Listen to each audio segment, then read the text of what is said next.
Hi everyone, it's me again. So I thought I'd do a video today based on, I suppose, the female leadership role and decision making, particularly within this current environment.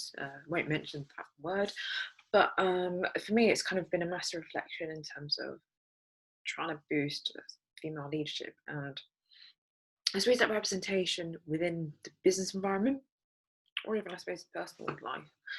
So for me, I've been, I suppose, reflecting quite a lot on for the past, I suppose, 10 years in terms of looking at entrepreneurship and seeking that way to the top. Now, for me, success, I'll just better phrase this quickly. Success for me, it does not mean, I suppose, the flashy cars, the millionaire lifestyle in terms of like getting yachts, traveling around Saint Tropez, all that bourgeois based lifestyle is not for me. That's not my idea of success, and that's not the reason why I went into business. For me, my core reason why I went into business was because I wanted to help people. I was never the person who could work in a hospital and save people's lives. I think people are fantastic, but for me, it's one of those careers that I've tried and I was pretty much useless at it, let's be honest.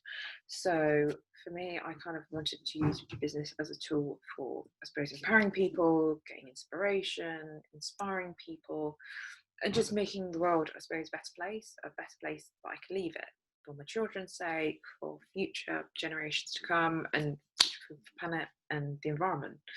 So hence why I did a degree in business studies was the fact that I wanted to go into entrepreneurship. The trouble was that there is no specific, I suppose, gateway into entrepreneurship. You just can't walk into a job and say, "Oh, I want to be an entrepreneur." It's one of those things where you realize as you get older, it's something you still dramatically seek, and it's something so deep in my heart. But it's wondering how to do it. And I suppose if I was talking to myself just coming out post university, so this was about 6 years ago now, I would question the direct route of how I could actually become an entrepreneur. So, you seek that independence, you seek that autonomy, but how do you do it?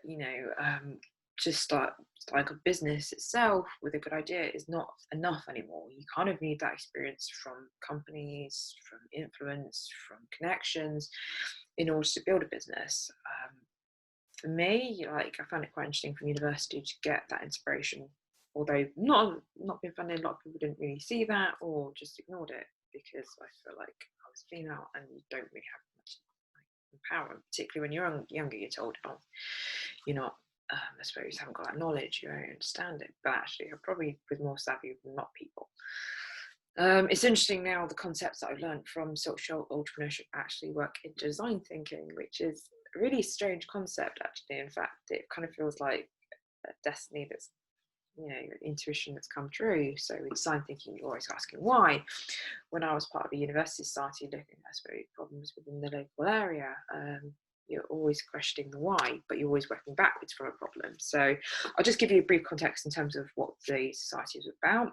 So this society was never about charitable donations. It was never about that. It's kind of looking at problems within society and then looking for the deeper problem that can be solved with the solution. So I suppose it wasn't our teams, but there was a team within the UK that had this idea to help the homeless.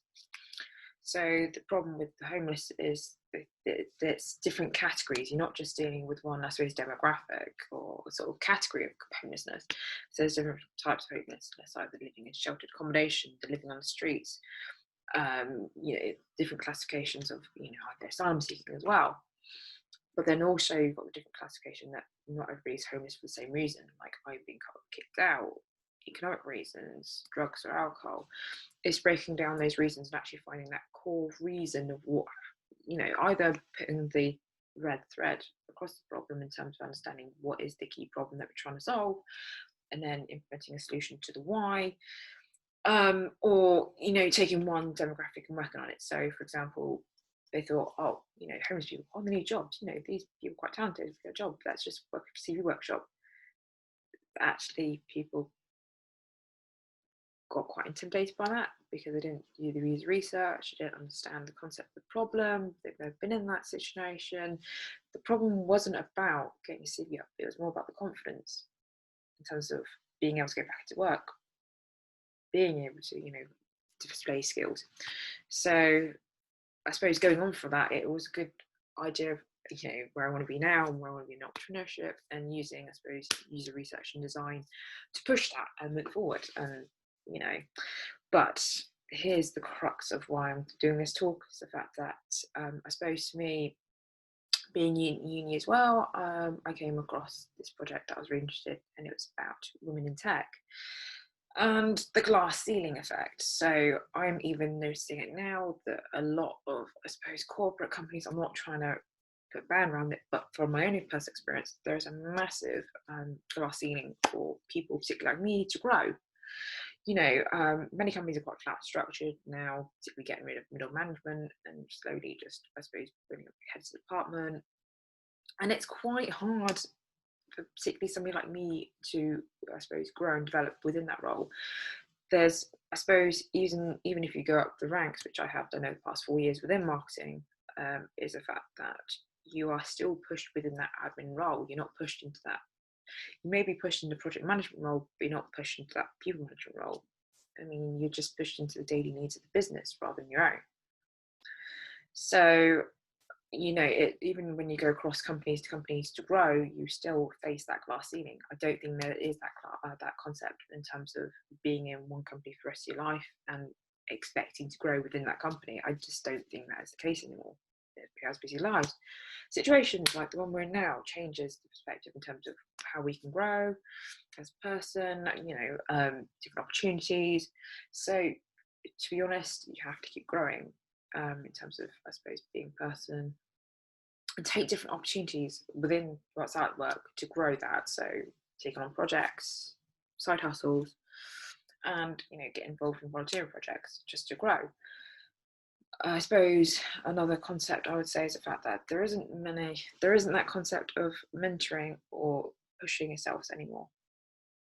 There is, I think for me, this is where I've missed over the past years, is having that mentoring growth and told, okay, if you want to move on to the next step, this is what you need to do. If I'll be honest, the only thing I would say is the fact that I think they're slowly getting that red string because the entrepreneurship stuff, but there's been no key mentor within the role itself, and that's kind of one thing I wish I seeked out within my early part of my career, in terms of, or a sponsor in terms of, okay, this is where I'm going to go with my career, and actually figuring out, okay, then key steps, like key tasks that I need to complete in order to grow in that concept. The only role where I can say that's actually happened is when I was back home. So I asked one of my previous bosses if he could do a personal development plan for me. So I have to really respect that from him. The fact that he saw potential in me, no matter how much of mistakes I made, he still saw potential in me, and decided to create a development plan just for my needs, just so I can grow within marketing. So just to give quick context, I've developed from ops to revenue, which is between finance and marketing, to solely marketing. And it was great, I suppose, for him, not as a mentorship figure, but it was a more of an autonomous mentorship. So he wasn't really there for me in terms of holding my hands, but if I needed help, he was there. So he gave me, I suppose, 6-month plan, I would say, to understand, okay, then how I can grow within this field. So looking at different concepts of marketing, what the company was doing, how I can learn, who I can contact. And it was one of the best things I've had in my career. As a starting point within my career, it was, it gave me an understanding of what marketing is, how to develop within marketing, key contacts, which I'm still relatively in contact with now, which has been great. So that would be one of my advice, is ask for a personal development plan, because then at least you know where to grow. Look at learning opportunities specifically. I'm just going to go on a little tangent here about learning. I wish people would stop saying, learn, but learn specifically at the timeline you are at. So don't just learn a language if you don't need it. Like right now, I don't need to learn a language. Okay, I'm in the UK. English is my main language. I work for a multinational company, but everybody speaks English. There is no need to learn a language because you're just going to forget it. It's a waste of time. Learn when you need to. So if I was going to a foreign country, then I would need to learn another language. But right now, I don't need to learn, and you're going to forget about it. So the personal plan is key to understanding how you can integrate learning within your working environment and how you want to grow as a person. Now, I suppose now I'm going to go back onto mentorship and leadership roles. There needs to be, I suppose, working with what I've been learning from the UN in order to get more decision making, get more leadership roles. There needs to be more representation within the media, in companies. There needs to be more programs in terms of promoting, not, I suppose, just general leadership roles. I'm not going to be fudging against male and female because you need different perspectives at different times, but there needs to be a push in terms of seeing future potential and making them grow. I also think that with, I suppose, the female leadership and mentorship, there needs to be a bit more understanding that it's not going to be a utopian type environment. I think that's a massive push at the moment in terms of having equality, and I agree with equality pay, and I agree with people pushing towards leadership roles, but I don't agree with quotas. Quotas, in terms of, I've had Norway, and it's great to get I suppose, a understanding and a visual impact in terms of understanding house growth, but you're going a little bit backwards. That's my main concern, is that quotas are only pushing positive discrimination. It's the same with other concepts I'm not going to talk about, but there's more concepts in the world that are pushing towards this equality side of things, and you're not going to get it unless you get, understand that A, people are going to be different, so you get different perspectives. B, you can't just push somebody just because you think, better representation of having this type of person within a role. You need to make sure the person is good for the role. If they're not good for the role, they're going to mess up the company. I've seen it, and I've heard about it. I've heard companies where they push all female engineers who look like they're from Victoria's Secrets. You're not gonna fool anybody. You're just doing it as a PR stunt to make sure you look good, and it's a load of crap. Okay, you need to push people who are genuinely interested in having that career role and actually understanding they are going to be genuinely good and a general team member. So that we'd be pushing it. Also realizing that we all have different traits, and all these different traits should be pushed. So we need to make sure we have a different representation of how people are within sort of leadership roles. So, for example, I'm an introvert, I'm also shy, but I'm a great listener, great team planner, and I care about people. I'm not going to be somebody who barks at somebody, do this, do that, be bossy, because I'm not that type of person. And, I wish people would stop pushing being bossy as a good trait. It's not a good trait. It makes people demoralized. People get pissed off with it. I mean, I have done several times. I will just ignore people because that's who I am, because I'm not going to be treated like that. You need to treat people with respect. As leadership roles, we need to make sure we embrace that leadership is all about embracing people and giving people respect. And I suppose, to me, going through the leadership roles about that, I suppose you have to be an influencer. You have to be a person who wants to push change and not be stuck in the same old ways as what it is now. You have to be, I suppose, pushing for different fights. You have to be pushing with different people to grow. So I think for me, I have 3 basic concepts for companies to take on board. Have a leadership program where they mentor people from the ground up in terms of understanding what their key skills are and how they want to grow.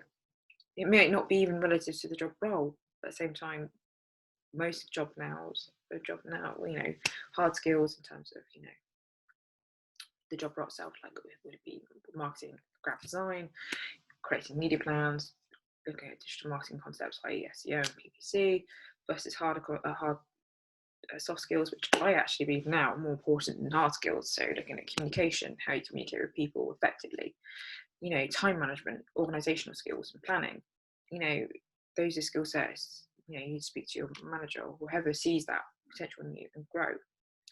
Make one-to-one contact with them. Understand where you grow and where you want to grow, what's gone wrong. I also believe there needs to be better representation within the company. but have somebody who is relatable, not just a model who you think is going to be great. I think that pisses people off, and it pisses me off because I feel like everybody has to be like that. Have model representation of what they can be like and what people can be like. You know, I'm a feminist, but I don't want to push on the fact that, you know, I'm seeing male here. It can be anybody. We need leadership roles, particularly female, and we need to make sure we correlate with male and females. Third thing, I think there needs to be a builder community. So it's not just within the organisation, it needs to be industry wide, it needs to be community wide, so we can actually push better inspiration, better changes to the environment, just changes to the world, and just, you know, make sure that people feel inspired, that they want to work and actually want to feel like they want to wake up every day and make a change to lives. So that's me ranting on today about leadership and decision making within, I suppose, my understanding of it and development during this time, and where I want to see it, taking effect of myself. So hopefully you guys can get inspiration from this and start pushing this sort of mentality within your working environment. So speak to you later. Bye for now.